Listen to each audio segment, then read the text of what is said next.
2-30일 매일매일 3세트 매일매일 3세트 그 중에 오늘 1세트 쇼터디에서 행정 절차론 진행해 보도록 하겠습니다. 네, 행정 절차론입니다. 1번 공공기관의 정보 공개에 관한 법률상 전자적 형태로서의 정보 공개 신청에 대해서 약수를 하시오. 전자적 형태의 정보 공개 청구. 목차는 전자적 형태로 보유하는 정보의 경우.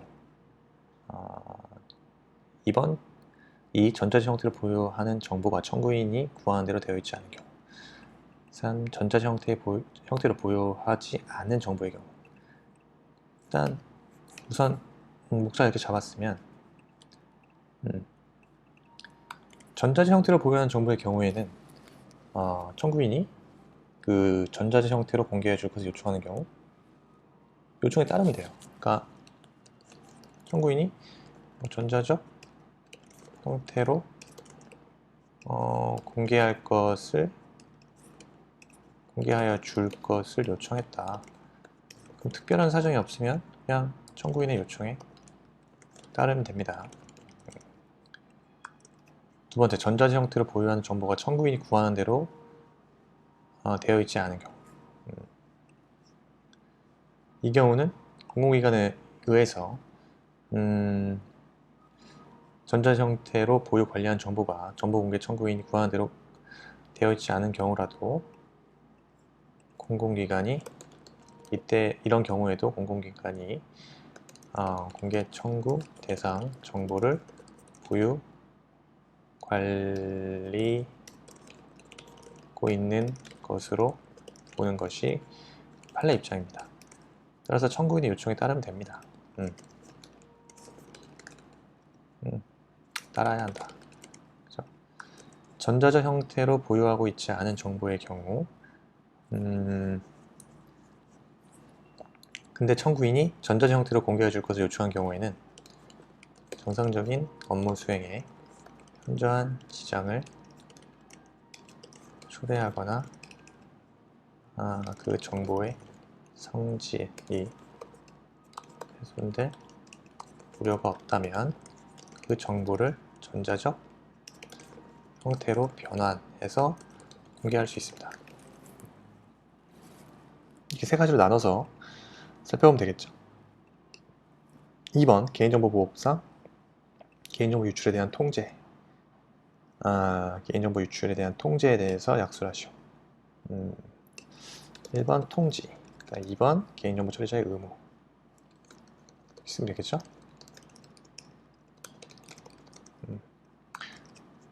일단 통지는 개인정보 유출을 알게 된 경우 지체 없이, 그죠? 지체 없이 유출된 개인정보의 항목, 그 다음에 유출 시점, 그 경위, 유출로 인하여 발생할 수 있는 피해를 최소화하기 위해서 정보 주체가 할 수 있는 방법 등에 관한 정보, 그 다음에 개인정보 처리자의 대응 조치 및 피해 구제 절차, 가이드라인 같은 거죠. 그 다음에 정보 주체에게 실제로 피해가 발생한 경우 신고 등을 접수할 수 있는 담당 부서 및 연락처 등을 정보 주체에게 알려야겠죠. 등을 통제하면 됩니다. 그 다음에 개인정보 처리자의 의무죠. 그럼 피해 최소화를 위한 대책 마련, 그 다음에 필요 조치가 뭐가 있죠? 필요 조치는 피해를 최소화하기 위한 대책을 마련하고 필요한 조치를 해야 됩니다. 그 다음에 신고, 개인정보 처리자는 대통령으로 정한 규모 이상의 개인정보가 유출된 경우, 가령 대통령으로 정한 규모는 1만 명 이상입니다. 1만 명 이상의 개인정보가 유출이 됐어요. 그러면은 통지와 함께 그 다음에 필요 조치를 지체 없이 행정안전부 장관 또는 대통령령으로 정하는 전문기관에 신고해야 됩니다. 지체 없이 신고를 해야 된다. 지체 없이 해야 되고, 행정안전부 장관 또는 대통령이 정한 전문기관. 전문기관은 한국인터넷진흥원이죠. 한국인터넷진흥원. 이 경우 행정안전부 장관이나 대통령으로 정하는 전문기관은 피해 확산 방지나 피해 복구 등을 위한 기술을 지원할 수 있다. 이 정도. 약술에서 약술을 했습니다. 약술로. 이 정도 쓰면 될 것 같고요. 행정조사법 나왔네요. 조사 대상자 선정과 조사의 주기. 조사 대상자의 선정과 2번 조사의 주기. 조사 대상자의 선정.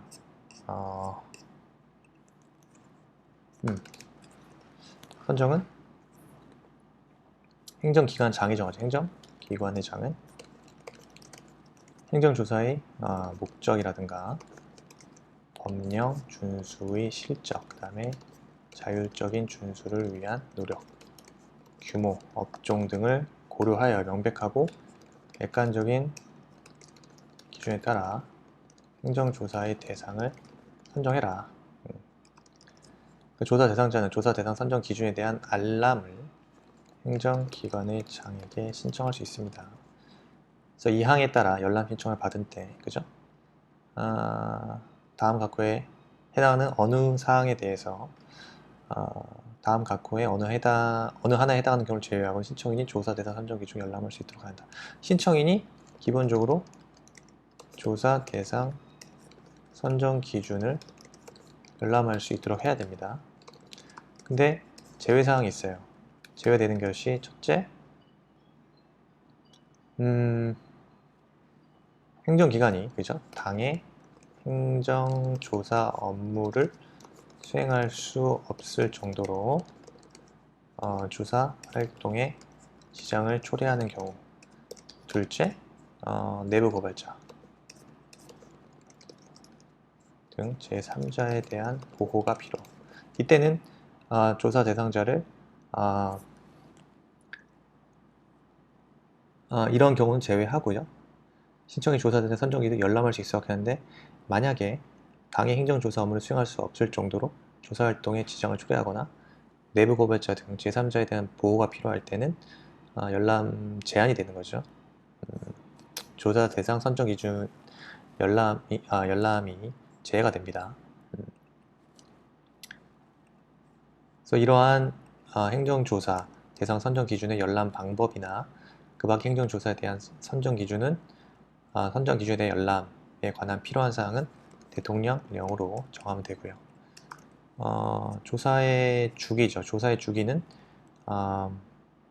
정기적으로 실시하는데요. 다만 수시 조사를 하는 경우가 있습니다. 가령 법률에서 수시 조사하라고 규정이 되어 있는 경우. 그 다음에 두 번째, 법령 등의 위반에 대한 혐의가 있는 경우.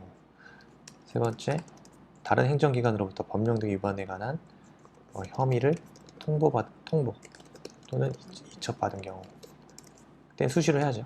정기적인 조사 실시를 하지만 예외적으로 다른 행정기관으로부터 법령 등의 위반에 대한 그 혐의를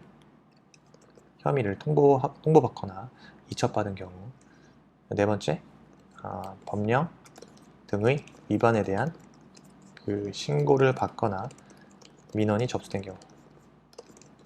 다섯 번째, 그 밖에 필요한 행정조사의 필요성이 인정되는 사항. 그죠? 필요성이 그 밖에 필요한 경우. 행정조사 필요성이 인정되는 경우. 이거는 필요성이 대통령으로 정하는 경우. 이렇게 조사의 주기까지 작성하면 되겠습니다.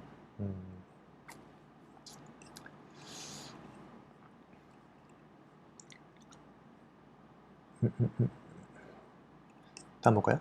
행정 절차의 긍정적인 역할과 부정적인 역할에 대해서 서술하시오. 저 의외로 이런 문제가 나오면 이거 안 나올 것 같잖아요.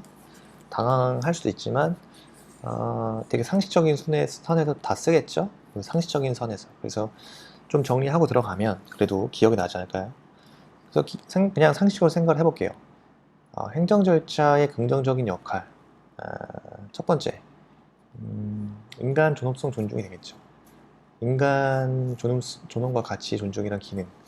이게 왜 그러냐면, 국민으로 하여금 사전에 자기를 방어할 수 있는 기회를 제공하고, 행정 과정의 참여와 그 공정성 확보를 할 수 있잖아요. 행정 절차를 통해서. 그래서 인간 존엄성과 존중을, 그러니까 헌법적 가치죠. 헌법적 가치를 지킬 수 있다. 그 다음에 행정의 민주화와 공정성. 그래서 행정절차법 1조에서 그죠? 국민의 행정 참여를 도모함으로써라고 규정을 하고 있습니다. 이는 행정 절차가 민주주의를 실천하는 것임을 반영하고 있고, 이러한 행정 절차는 공정성을 확보하고 위법 부당한 어떤 침해를 미연에 방지하여 행정의 민주화에 기여할 수 있다는 거죠. 그다음에 행정의 적정화. 어떤 행정 과정에서 이해관계인의 의견 제출 등의 참여는 행정청의 사실 인정 및 어떤 법령의 해석, 적용을 적정화함으로써 행정작용의 어떤 적법 타당성을 확보하는 바탕이 될 수 있어요. 그래서 이해관계인에게 의견 제출 등을 통해서 참여할 수 있도록 하는 거죠. 그래서 법령 해석 및 적용을 적정화해서 행정작용에 있어서 적법 타당성을 확보하게 되고요. 또 행정권의 재량, 통제 기능이 있습니다. 이해관계인의 참여와 그죠? 행정과정의 사전 공개, 재량권의 재량권 행사의 어떤 적정선이죠. 적정선을 확보하는 통제 기능으로서의 기능을 수행할 수 있다. 그래서 행정권의 재량 통제 기능이 있다. 행정의 능률화에 기여하죠. 상대방이나 이해관계인을 그 행정 결정에 참여시킴으로써 사전에 당사자 간의 의견 수렴이 행해지고 그들 간의 협력을 얻어낼 수 있기 때문에 행정에 대한 마찰과 저항을 감소시켜서 행정 목적을 원활하게 달성할 수 있어 행정 능률성을 확보할 수 있습니다. 그 다음에 행정의 구제 제도로서 사법적 구제 보완 및 법원 부담을 경감시킬 수 있다.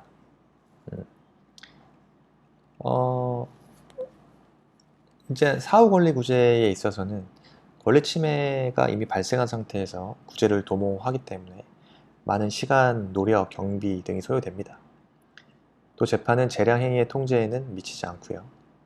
이로 인해 행정 절차는 그 행정의 의사결정이 이해관계인을 참여시킴으로써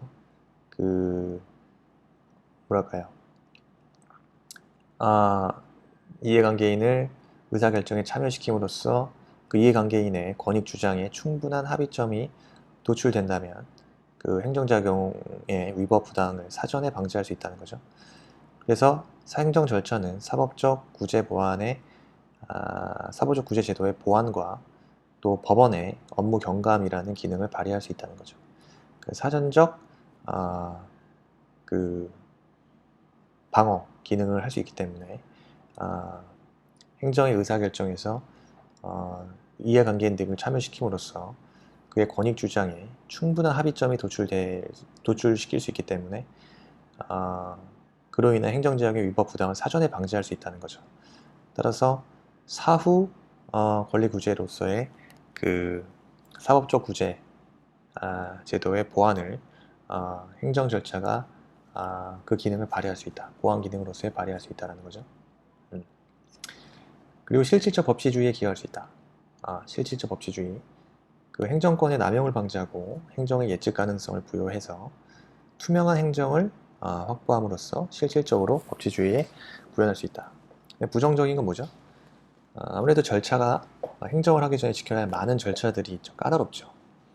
그래서 국민의 권리 침해의 사전 구제와 그 민주주의 그리고 행정의 적정성을 얻을 수 있지만 이러한 절차들로 인해서 행정의 신속성, 아무래도 절차가 까다롭다 느낄 수 있겠죠, 사람마다.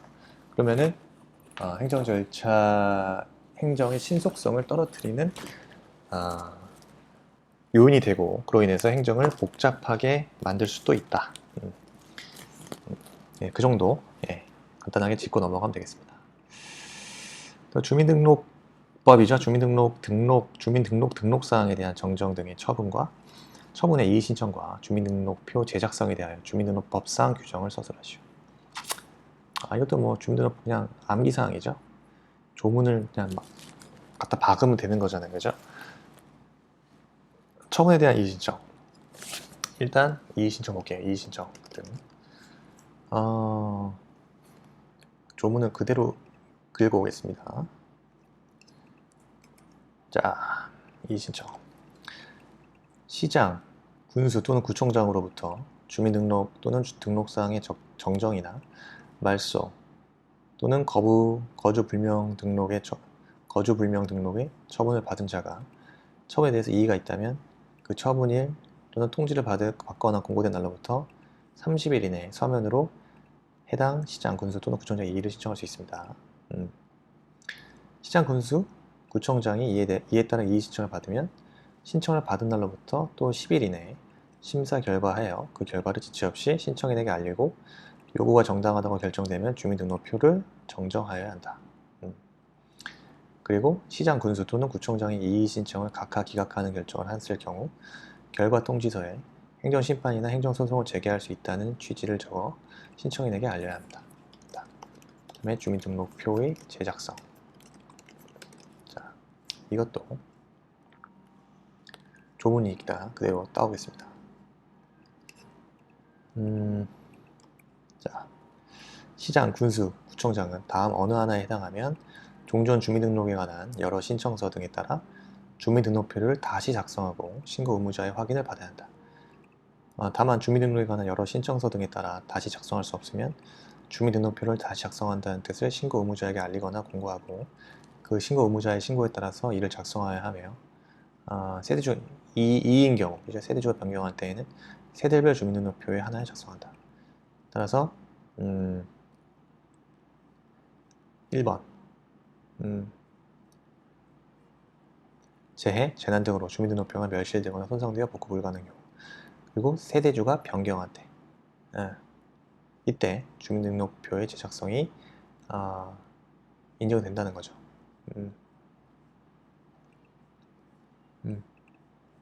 다음에 재해, 재난 등으로 주민등록표가 멸실되거나 손상되어서 복구가 불가능한 때의 경우 다시 작성한 주민등록표에 그 사유를 기록해서 세대주 변경된 때에 따라 변경되기 이전의 주민등록표는 보존관리하여야 하고 보존관리에 필요한 사항은 대통령령으로 정합니다. 이건 뭐 그냥 암기니까 사령인데요. 보건복지부 장관 을이죠. 을은 가백의 영업허가 취소 처분에 앞서 보통 우편으로 청문 통지서를 3회에 걸쳐 보냈습니다만 반송되어 왔고 2019년 9월 1일자로 9월 16일 청문회 개최하니 참석하라는 공지송달을 하였습니다. 영업주 갑이 청문서를 송달받지 못하였다고 주장하며 청문 절차에 불출석했죠. 하지만 보건복지부 장관은 공정하게 청문 주재자를 선정하고 청문 조서를 작성하는 데 청문 절차를 거쳤다고 하죠. 이러한 경우 이 사건 영업허가 취소 처분 위법한지 논하시오. 목차를 봤을 때 송달과 청문, 처분의 효력. 그래서 문제의 해결이 이제 뒤따라오면 되겠는데 기본적으로 그 청문서의 공시 송달의 경우 원칙적으로 공고일로부터 14일이 지난 때 효력 발생하죠. 그리고 청문회 그 사전 통지 기간은 청문 개최 10일 전까지 도착해야 합니다. 네, 따라서 공시 송달일로부터 24일 이후에 청문 개최가 가능하고 저는 사안에서 지금 9월 16일에 청문을 개최했죠. 9월 16일에 청문 개최는 청문서 사전 통지 기간을 어겼죠. 네, 청문서의 사전 통지 기간은 어겼습니다. 왜냐면은 청문회 사전 통지 기간 청문 개최 10일 전까지 도착해야 되는데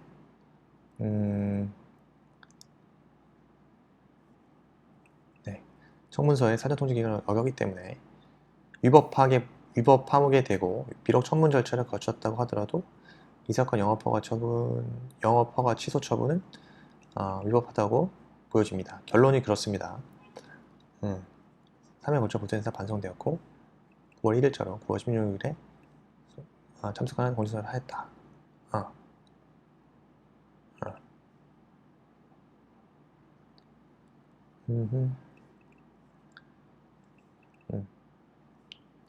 사전 통지가 없었잖아요, 그죠? 어쨌든 다시 봤을 때 처음부터 청문 절차. 그러니까 지금 청문이라는 것은 뭡니까? 청문이란 행정청이 어떠한 처분을 하기에 앞서서 당사자 등의 의견을 직접 듣고 증거를 조사하는 절차를 말하죠. 지금 침익적 처분을 함에 있어서, 그죠? 청문 도달의 효력, 그죠? 과 그 다음에 청문의 사전 통지 기간, 즉 청문 개최 10일 전까지가 문제되는데 그것이 문제가 됩니다. 그래서 송달이란 것은 당사자에게 행정 절차상 서류의 내용을 알리는 것이고요. 우편 송달과 교부 송달 있죠.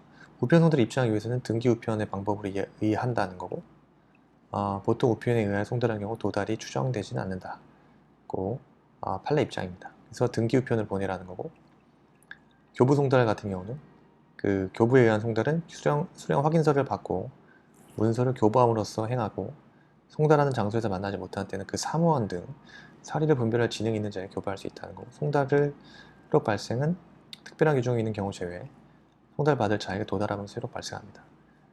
송달을 한번 이렇게 목차를 잡고요.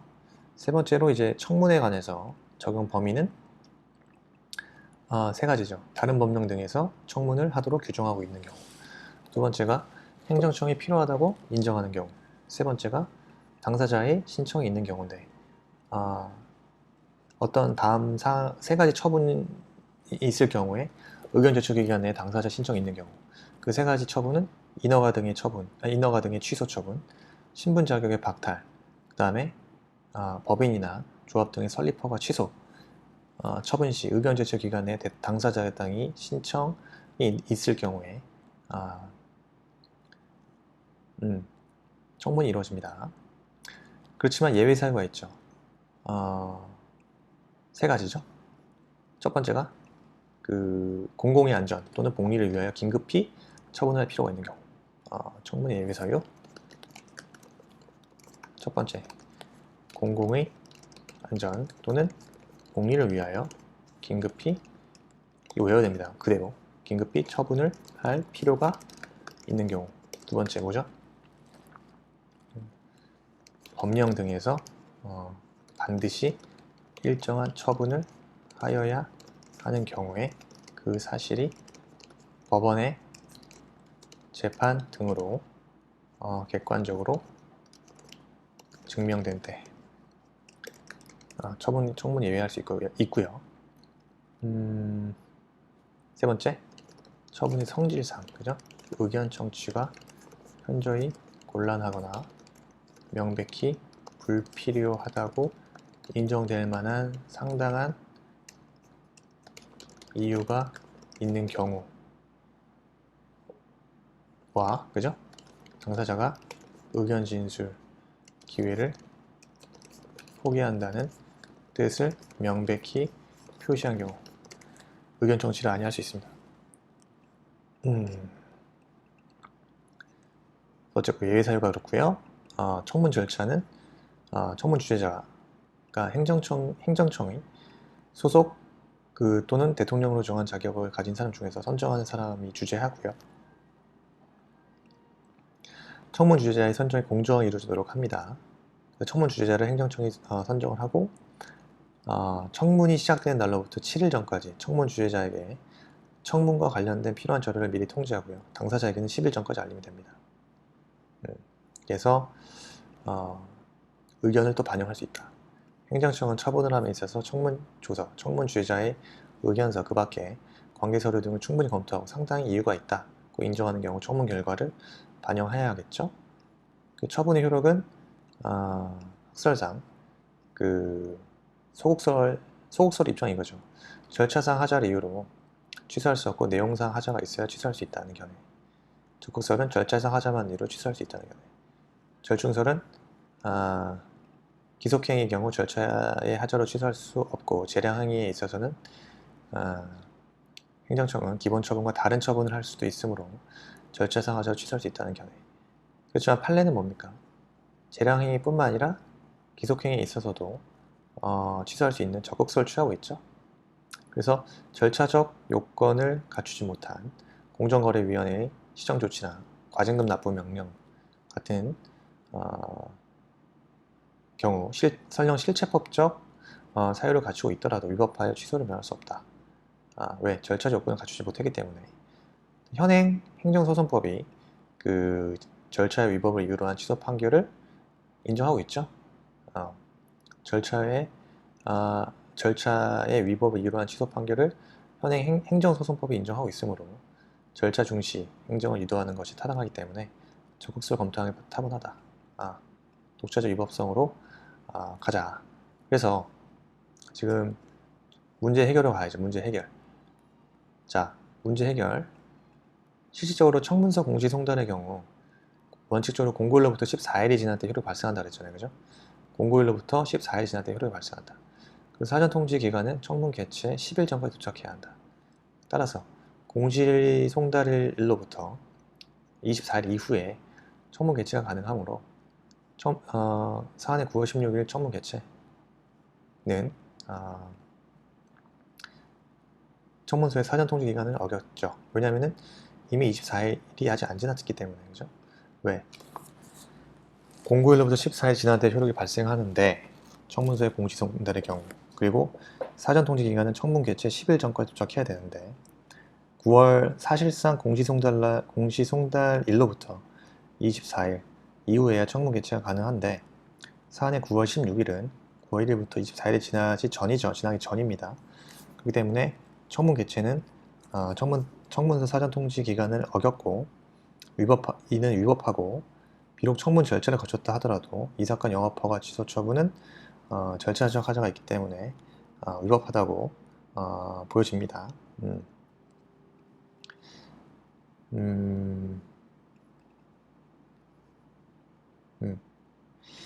그래서 공시송달로 인해서 효력 발생이 되는 사례였고요. 지금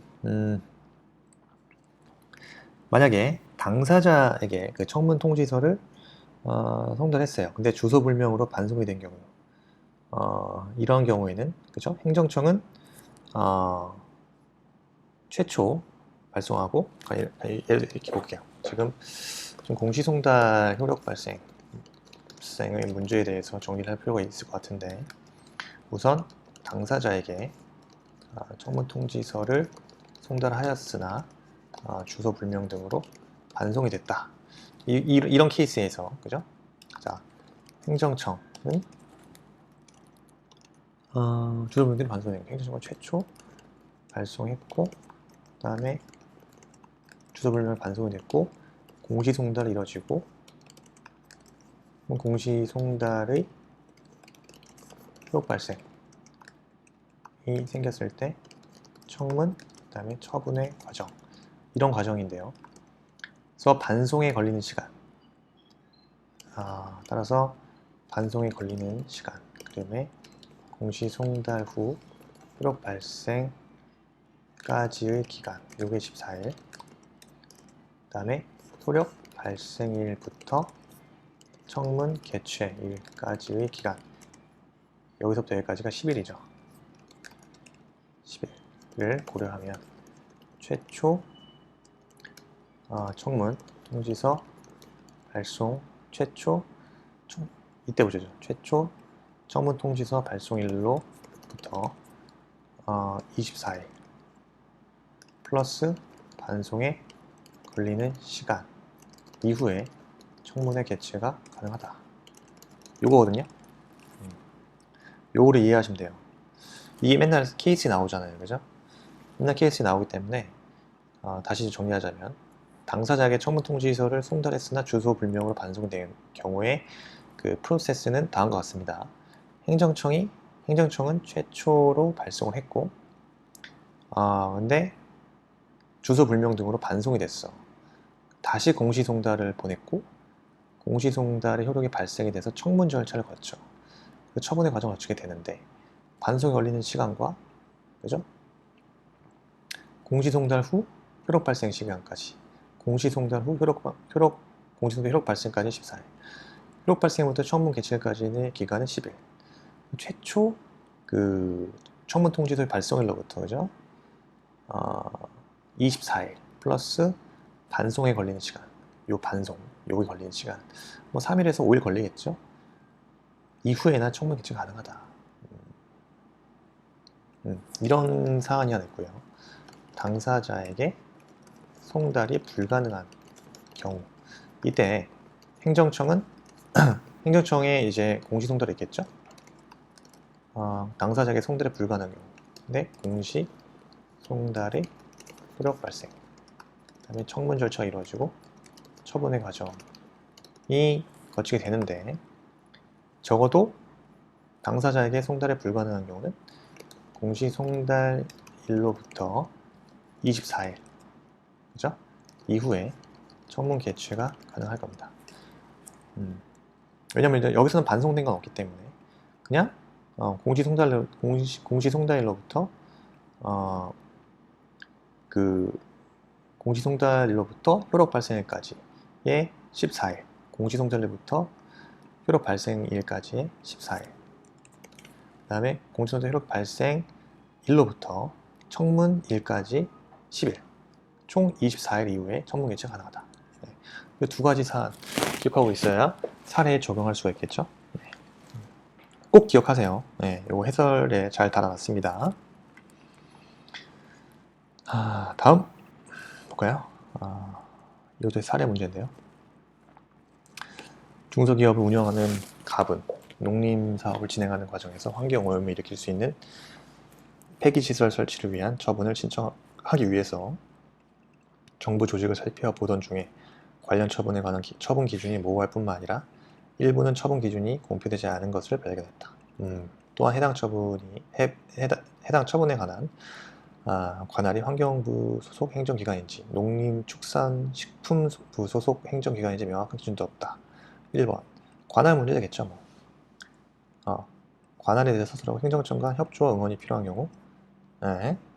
행정조례법상의 관련 내용을 서술하시오. 관할, 협조, 응원 이거 쓰라는 거고요. 2번 행정절차법상 처분 기준에 대해 서술하고 처분 기준 설정 공표 쓰라는 거고, 처분 기준의 해석을 요청하여 행정청의 처분 기준에 대해서 해석이 있었으나 신청에 대한 처분이 해석된 처분 기준 또는 공표된 처분 기준과 다른 경우, 네. 그때 처분 기준이 법규명령인 경우와 처분 기준이 행정규칙으로 규정된 경우, 여기 나눠가지고 살펴봐야겠죠. 요건 진짜 중요한 문제. 요거는 이 사례는 나온다고 생각하고 공부해야 돼요. 네. 이거는 뭐 유사 행정고시라든가 법원행시 등에서도 이거는 반드시 공부해야 되는 사례거든요. 어쨌든 그렇습니다. 문제 1번 관할 문제죠. 관할 문제입니다. 관할이란 것은 행정청이 만약에 그 관할에 속하지 아니하는 사안을 접수하였거나 이송받은 경우 지체 없이 어떻게 돼요? 이를 관할 행정청에게 이송해야 하고 그 사실을 신청인에게 통지하여야 하죠. 행정청이 접수하거나 이송받은 후 관할이 변경된 경우에도 마찬가지입니다.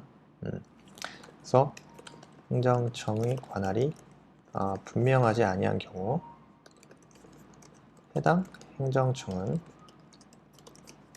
공통으로 감독하는 상급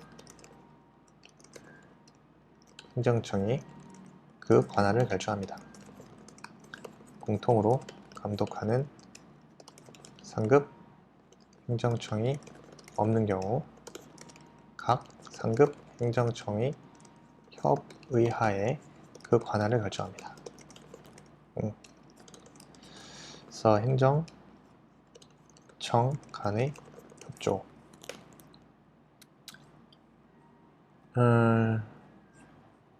자, 행정청 간의 협조. 행정의, 이건 뭡니까? 행정의 왜 해야 되죠? 원활한 수행을 위해서 서로 협조해야 된다. 그 다음에 행정 응원 가능한 경우. 언어에 대한 경우 다음의 사유. 첫째, 행정청에 다른 행정청에 행정 응원을 요청할 수 있다. 사유가 있죠. 법령 등의 이유로 독자적인 직무 수행이 어렵다. 독자적인 직무 수행이 어려운 경우.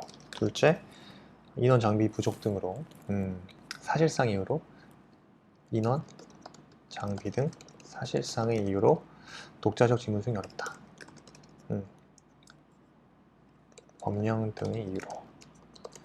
그 다음에 사실상의 이유로. 세 번째, 다른 행정청에 소속되어 있는 전문기관의 협조가 필요한 경우. 행정응원 요청할 수 있고요. 네 번째, 다른 행정청이 관리하고 있는 문서, 통계 등 행정 자료가 직무 수행에 필요한 경우. 그때 행정응원을 할 수 있고요. 다섯 번째, 다른 행정청의 응원을 받아 처리하는 것이 보다 능률적이고 경제적인 경우, 효율적인 경우. 자, 다음에 행정응원을 거부할 수 있는 경우가 있죠. 행정응원을 거부할 수 있는 경우. 좀 칸이 낮으니까 내려보면요. 첫째, 다른 행정이 거부할 수 있는 경우는 다른 행정청이 보다 능률적이거나 경제적으로 응원할 수 있는 명백한 이유가 있는 경우. 다른 행정청이 보다 능률적이거나 경제적으로 응원할 수 있다는 명백한 이유가 있어. 행정응원을 거부할 수 있겠죠. 다른 행정청으로 가라 그러겠지. 다른 행정청에 요청하라고 하겠죠. 그죠? 두 번째, 행정응원으로 인해서 고유의 직무 수행이 현저히 지장을 받을 것으로 인정되는 명백한 이유가 있어. 그러면 거부할 수 있습니다. 또 행정응원의 상대 행정청. 해당 직무를 직접 응원할 수 있는 행정청에 요청해야 되고요. 거부 통지할 수 있고요. 행정응원을 요청받은 행정청은 응원을 거부하는 경우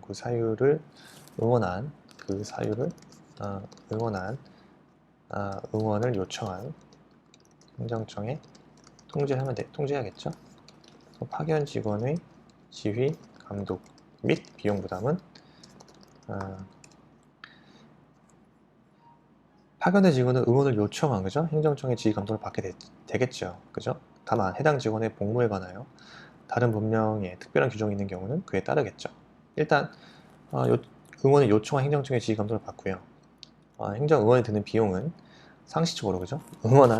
요청한 밥을 사겠다고 하는 사람이 밥값을 내듯이 응원을 요청한 행정청이 부담을 하고요. 그 부담 금액 및 부담 방법은 응원을 요청한 행정청과 응원을 하는 행정청이 협의하여 결정할 수 있습니다. 부담 금액과 부담 방법은 협의하여 결정할 수 있다. 하지만 비용 부담은 응원을 요청한 행정청이 부담한다. 당연한 거죠. 당연한 겁니다. 두 번째 문제는 뭐죠? 행정청의 처분 기준에 대해 서술하고, 그죠?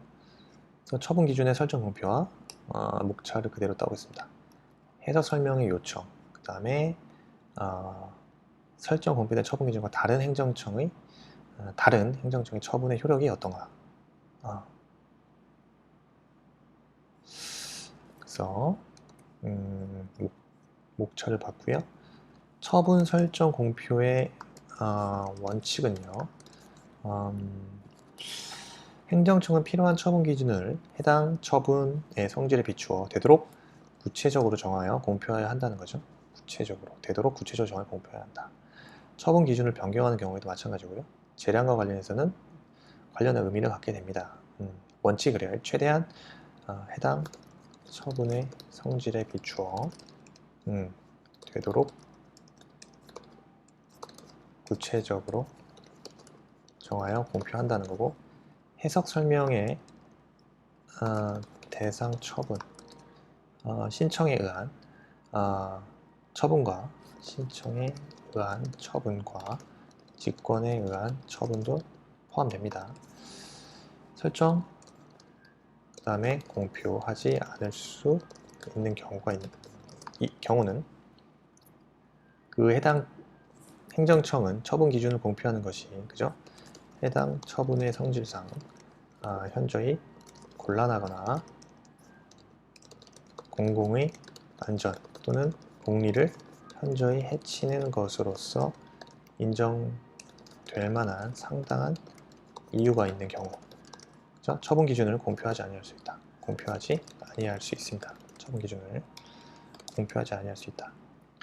그 해석 설명의 요청, 행정절차법상 규정이 되어 있습니다.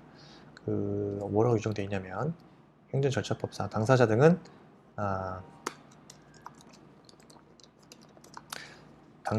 당사자 등은 공표된 처분 기준이 명확하지 아니한 경우 해당 행정청에 그 해석 또는 설명을 요청할 수 있다 이렇게 되어 있고요. 이 경우 해당 행정청은 특별한 사정이 없는 한 그 요청에 따른다 이렇게 되어 있습니다. 만약 불응은 어떻게 하냐? 불응한 경우 그러면 행정절차법상 당사자 등은 처분 기준에 대한 설명 요청할 수 있는 규정이 있고 해석이나 설명 요청은 정당한 신청에 근거한 청구이기 때문에 상당 기간 불응 시 위법한 부작위 행위죠. 위법한 부작위 행위가 됩니다. 그 다음에 해석, 설명과 다른 처분의 경우 해석, 설명과 다른 처분의 경우 해석과 설명은 선행조치가 되어 답변과 다른 처분의 경우에는 신뢰보호 원칙의 위반이 되어 위법한 처분으로 볼 수 있습니다. 위법한 처분이 됩니다. 그 다음에 세 번째, 설정된 공표 처분 기준과 다른 행정청의 처분의 효력. 자, 처분 기준이 법규 명령으로 규정되어 있어. 법규 명령으로 규정된 경우 이때 뭐예요? 대통령령으로 규정된 처분 기준. 첫째, 대통령령으로 규정된 처분 기준을 위반한 경우 규정된 처분 기준 위반 시에는 대외적 구속력을 갖기 때문에 따라서 이를 위반한 처분은 위법이죠. 위법한 처분이 되고요. 처분 위법 정도는 중대한 하자라고 볼 수 있으나 법원은 판결 전까지는 명백성이 중대 명백한데 명백성이 없어서 일반적으로 취소할 수 있는 정도.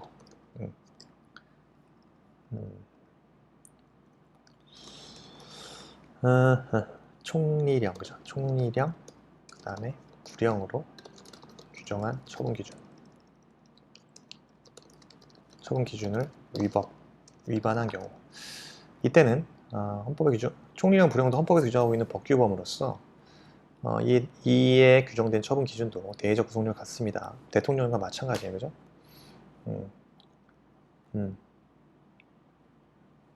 대외적 구속력을 마찬가지로 갖기 때문에 이를 위반한 처분도, 그죠? 위법한 처분이다. 근데 대법원에 의하면요, 총리령과 구령에 규정된 처분 기준은 대법원에 의하면 행정 규칙으로 해석을 하기 때문에 판례에 의하면 이를 위법한 처분으로 이를 위반한 처분은 위법이 되지 않는다고 판례는 해석하고 있습니다. 그리고요, 처분 기준이 행정 규칙으로 된 경우와 특히 이제 법규 효력이 없는 행정 규칙으로 처분 기준이 규정된 경우와 법규적 효력을 갖는 행정 규칙으로 처분 기준이 규정된 경우. 근데 기본 상식적으로 법규 효력이 없는 행정 규칙으로 처분 기준이 규정된 경우는 법규 효력이 없기 때문에 문제되는 게 없어요. 위법하다고 볼 수 없지만 법규적 효력을 갖는 행정규칙으로서의 처분 기준이 규정이 된 경우는 법규적 효력을 갖는 행정규칙이라는 것은 그 형식은 행정규칙이지만 실질적 내용은 법규적 내용으로 되어 있는 규범을 말하죠. 일반적으로 그 상위 법령 수권에 의해서 제정되고 상위 법령과 결합하여 상위 법령 등을 보호하는 성질의 규범으로 대외적 구속력이 인정이 됩니다. 이것도 판례 입장이고요. 그래서 이를 위반한 처분은 법규, 명령과 동일하게 위법하게 됩니다.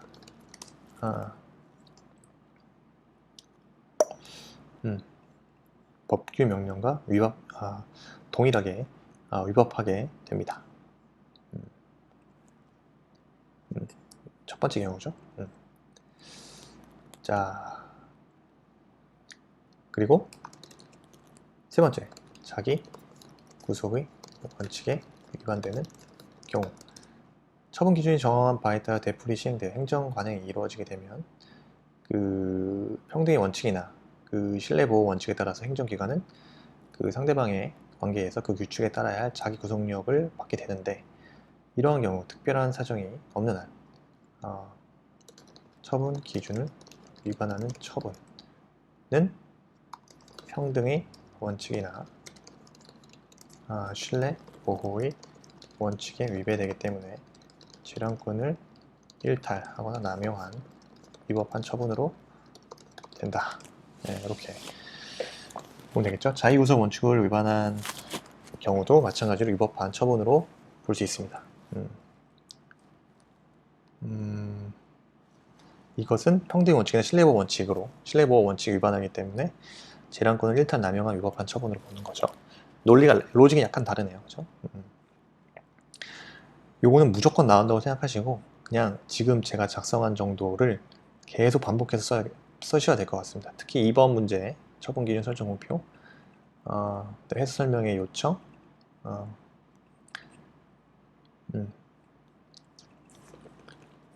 설명을 그렇죠? 따른다. 불응한 경우 신뢰보호 원칙 위반돼서 위반 처분. 효력, 법규 명령 규정된 경우, 처분 기준이 행정규칙에 규정된 경우 나눠가지고 살펴보셔야 됩니다. 행정응원도 중요하고요. 협조와 행정응원. 이거는 꼭 정리하셔야 됩니다. 시험장에 꼭 가져가셔야 돼요. 마지막 1세트 마지막 남았죠. 행정조사 기본법상 조사 대상자 선정과 그 후 사전 통지부터 의견 청취에 대해서 약술하시오. 약술형이네요. 첫 번째, 조사 대상자의 선정 문제. 행정기관장은 행정조사의 목적과 법령 준수의 실적, 자율적인 준수를 위한 노력, 규모의 업종 등을 고려해서 명백하고 객관적인 기준에 따라서 행정조사 대상을 선정해야 합니다. 행정조사 대상을 선정해야 한다. 그리고 조사 대상자는 조사 대상 선정 기준에 대한 열람을 행정기관에게 신청할 수 있고요. 또 사전 통지. 행정조사를 실시하고자 하는 행정기관장은 출석 요구서, 보고 요구서, 그 다음에 자료 제출 요구서 및 현장 출입 조사서를 조사 개시 일주일 전이죠. 7일 전까지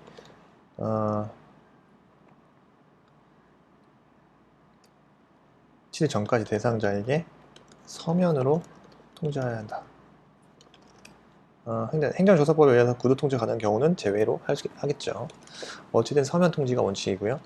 의견 제출. 조사 대상자는 사전 통지 내용에 대해서 행정기관장에게 의견 제출할 수 있습니다.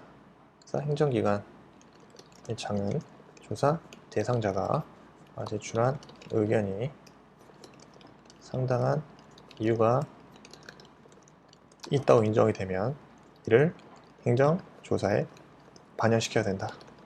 이 정도. 행정조사 대상자의 선정은 행정기관의 장은 행정조사의 목적, 법령 준수의 실적, 그 다음에 자율적인 준수를 위한 노력, 또 규모와 업종 등을 고려하여 명백하고 객관적인 기준에 따라서 행정조사 대상 선정하여야 합니다. 조사 대상자는 조사 대상 선정 기준에 대한 열람을 조사 대상 선정 기준에 대한 열람을 행정기관의 장에게 신청할 수 있습니다. 세 가지. 자, 오늘은 1세트 끝냈고요. 앞으로 2세트 나왔습니다. 2세트. 저는 1세트를 8문제 정도로 그냥 잡고 가는 게 좋은 것 같더라고요. 시간이 딱 1시간 정도. 그래서 50분에서 1시간. 그때가 딱 집중이 딱 되고 좀 10분 쉬었다가 또 2세트 진행하고요. 여러분들도 쇼토리.com 들어오셔가지고 저랑 비슷하게 직접 작성해 보시고 또 그걸 가지고 또 막 또 떠올려 보시고 또 써보시고 지우고 또 써보고 또 반복해보고 또 풀어보고 이거를 계속 끊임없이 반복해보는 연습이 필요한 것 같습니다. 일단 30일 남았는데 30일 동안 3세트씩만 반복해도요 얼마예요? 예, 어마어마한 또 반복이 되는 거거든요. 근데 이제 반복을 가장 효율적으로 할 수 있는 방법. 네. 그렇다고 해서 지금 나올 것만 뽑아서 공부한다? 글쎄요. 저는 그렇게 안 하려고요. 그냥 다 알고 조금씩 이해를 바탕으로 자연스럽게 암기가 될 수 있도록 연습하다 보면 되겠죠. 뭐. 어쨌든 30일 동안 남은 기간 동안 최선을 다해서 오늘도 승리하는 하루 되시길 바랍니다. 이상 슈터되었습니다. 감사합니다.